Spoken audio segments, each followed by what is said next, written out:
Bonjour à toutes et à tous. Dans nos vidéos précédentes, nous avons parlé de la façon dont nous cherchons les formes de vie extraterrestres et des raisons pour lesquelles nous n'en avons encore trouvé aucune. Mais si nous renversions un peu la perspective, vous êtes-vous déjà demandé comment des extraterrestres pourraient détecter notre existence ? Jusqu'à quelle distance peut-on repérer la Terre, au juste ? Comment une forme de vie intelligente pourrait-elle comprendre que nous avons bâti une civilisation technologiquement avancée ? Et d'ailleurs, est-ce même possible ? Si vous vous posez ce genre de questions, n'hésitez pas à vous abonner à la chaîne.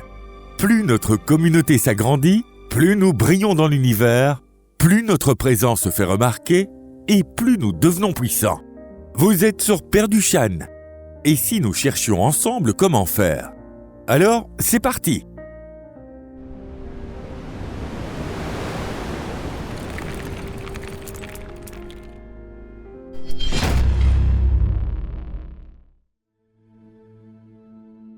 Un soleil voilé.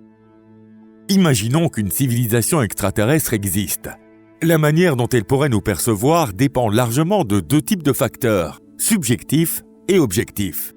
Les facteurs subjectifs sont liés à leur propre sensibilité et à leur système de valeurs. Stanislaw Lem, dans son chef-d'œuvre de science-fiction du XXe siècle, Solaris, écrivait « L'homme a besoin de l'homme ». En d'autres termes, ce que nous cherchons, ce ne sont pas seulement des formes de vie intelligentes, mais des êtres qui nous ressemblent, au moins sur le plan psychologique. Il est naturel, donc, que des extraterrestres cherchent eux aussi des formes de vie qui leur ressemblent. On pourrait imaginer à l'infini ce que recouvrent ces facteurs subjectifs. Mais ce n'est pas notre objectif ici. Laissons cela aux écrivains de science-fiction et aux philosophes. Nous n'allons pas nous lancer dans une dissertation littéraire ou une conférence sur la nature de la conscience et de la vie. D'ailleurs, vous n'êtes probablement pas ici pour ça. Concentrons-nous plutôt sur les facteurs objectifs, ceux qui sont dictés par les lois physiques de l'univers. Dans l'espace, les seules manières fiables de transmettre des informations sont les rayonnements, dont la lumière. Cela inclut non seulement la lumière visible, mais toutes les longueurs d'onde du spectre électromagnétique. Il est théoriquement possible d'observer des variations de champ gravitationnel, mais c'est extrêmement difficile. Et cela ne permet pas de recueillir beaucoup d'informations sur les objets peu massifs. Même si ces formes de vie intelligentes ressemblaient à des insectes vivant sous terre et communiquant par phéromones, sans le moindre sens de la vue, elles devraient malgré tout découvrir la lumière si elles veulent étudier l'univers. Car dans le vide spatial, ni le son, ni les odeurs ne se propagent. En d'autres termes, elles seraient obligées, d'une manière ou d'une autre, d'observer et de voir, en se conformant au principe fondamental de la propagation des photons à travers l'univers. C'est précisément le sujet de cette vidéo. Dans quelle mesure l'humanité est-elle visible à travers les yeux de l'univers, objectivement parlant ? Pour un observateur extraterrestre, le Soleil apparaît comme une naine jaune de type spectral G2V, relativement âgée, avec une teneur en métaux plutôt élevée. Ce type d'étoile est très répandu dans notre galaxie. Mais à quelle distance le Soleil peut-il encore être distingué ? Comme toutes les étoiles, plus on s'éloigne, plus la lumière du Soleil faiblit. Depuis le système d'Alpha du Centaure, par exemple, le Soleil est encore assez brillant. On peut l'apercevoir sans peine dans le ciel nocturne, même avec la pollution lumineuse des villes. Mais à environ 60 années-lumière, son éclat descend jusqu'à la 6e magnitude. Autrement dit, si l'on se tenait sur une planète en orbite autour de Beta Pictoris, à 63 années-lumière de la Terre, il faudrait un ciel parfaitement dégagé, une obscurité totale et une vue exceptionnelle pour apercevoir le Soleil à l'œil nu. Peut-être que les extraterrestres ont une bien meilleure acuité visuelle que nous. Si c'est le cas, ils pourraient peut-être discerner le Soleil même à 100 ou 200 années-lumière de distance. Mais il y aurait forcément une limite. Car à 1000 parsecs de là, plus personne ne peut le voir à l'œil nu. À cette distance, sa lumière se perd complètement dans les gaz, les poussières et les innombrables autres étoiles, au point de devenir totalement indiscernable. Cela dit, s'ils cherchent des civilisations intelligentes, c'est probablement qu'ils disposent déjà d'une technologie avancée, et donc de télescopes. Autrement dit, ils ne sont pas limités par leur vision. Les télescopes actuels, en particulier ceux placés dans l'espace, peuvent détecter des étoiles jusqu'à la 20e magnitude. Petite précision, Plus le chiffre est élevé, plus l'étoile est faible. Une étoile de magnitude 20 est donc bien plus pâle qu'une étoile de magnitude 6. Le télescope spatial James Webb, par exemple, peut même capter la lumière d'étoiles situées dans d'autres galaxies. Ainsi, si des extraterrestres vivent dans notre groupe local de galaxies, repérer le Soleil ne devrait poser aucun problème. Mais lorsqu'il s'agit de repérer la Terre, ce n'est plus aussi simple. Une petite poussière flottant dans l'espace. Comme vous pouvez l'imaginer, la Terre est une planète relativement brillante, mais elle est bien plus difficile à repérer que le Soleil. Depuis le ciel de Neptune, on peut encore la distinguer à l'œil nu, mais depuis Pluton, c'est déjà impossible. Et depuis une planète autour de Proxima du Centaure, inutile d'y penser, c'est tout simplement exclu.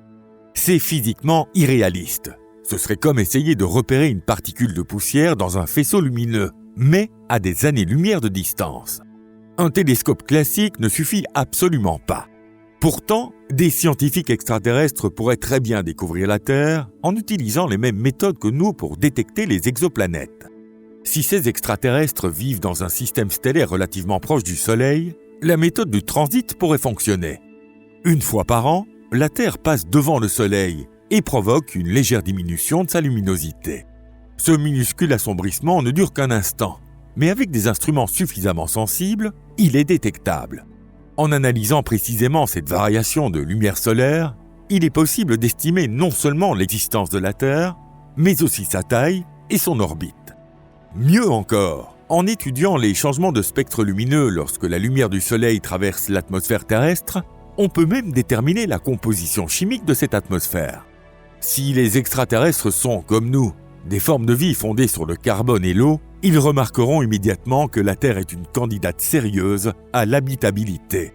En effet, la Terre se trouve dans une zone habitable, possède une surface solide, et on y détecte de la vapeur d'eau ainsi que des biomarqueurs dans son atmosphère. C'est plutôt encourageant, non? Mais il est temps d'introduire une dose de réalisme. En vérité, la méthode du transit est bien plus efficace pour détecter les grandes planètes, des géantes gazeuses ou des super-terres, en orbite très proche d'étoiles naines rouges.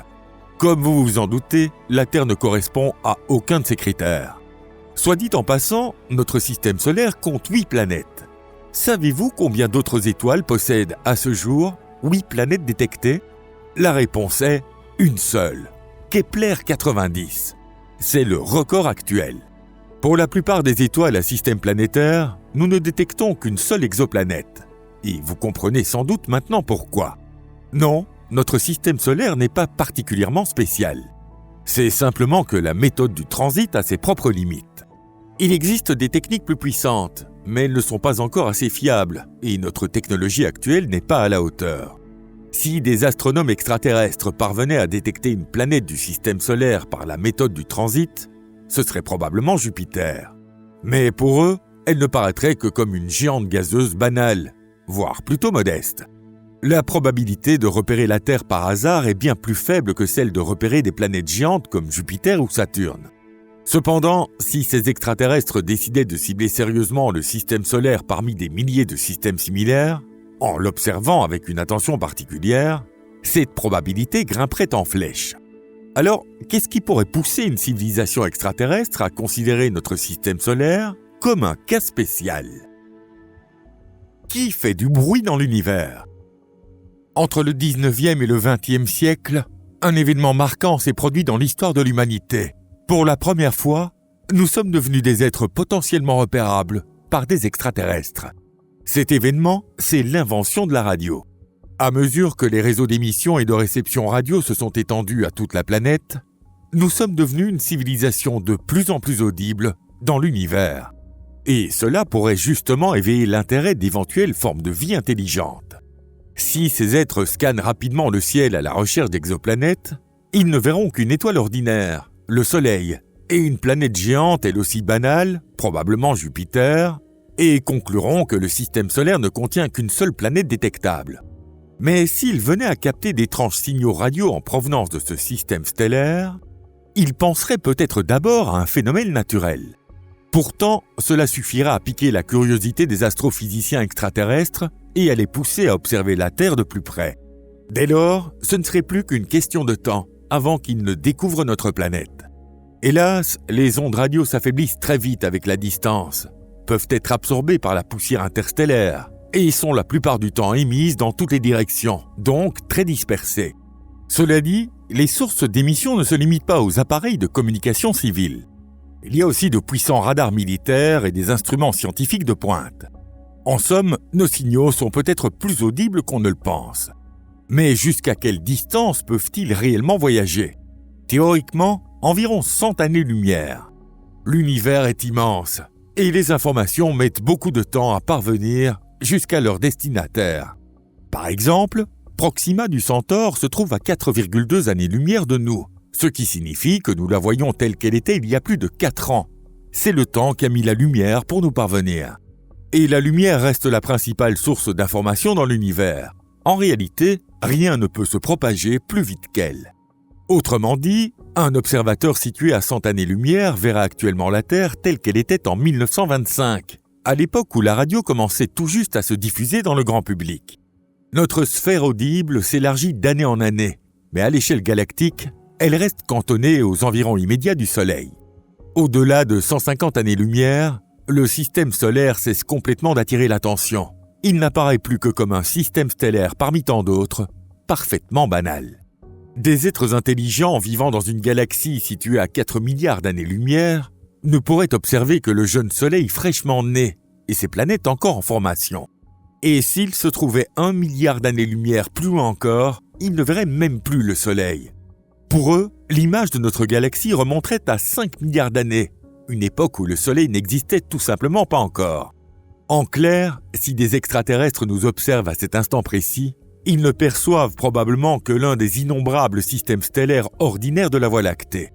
Pour qu'ils nous reconnaissent comme une civilisation dotée d'un niveau technologique comparable au leur, il faudrait qu'ils soient situés à une distance extrêmement proche, à l'échelle de l'univers. C'est peut-être un peu décevant, mais imaginez un instant que ces extraterrestres soient très hostiles et veuillent nous détruire dès qu'ils nous repèrent. Dans ce cas, le fait de rester quasiment invisible n'est peut-être pas une si mauvaise chose après tout. Et vous, qu'en pensez-vous ? N'hésitez pas à partager votre avis dans les commentaires. Si cette vidéo vous a plu, pensez à cliquer sur j'aime et à la partager sur les réseaux sociaux. Merci beaucoup d'avoir regardé cette vidéo. On se retrouve très bientôt. Au revoir.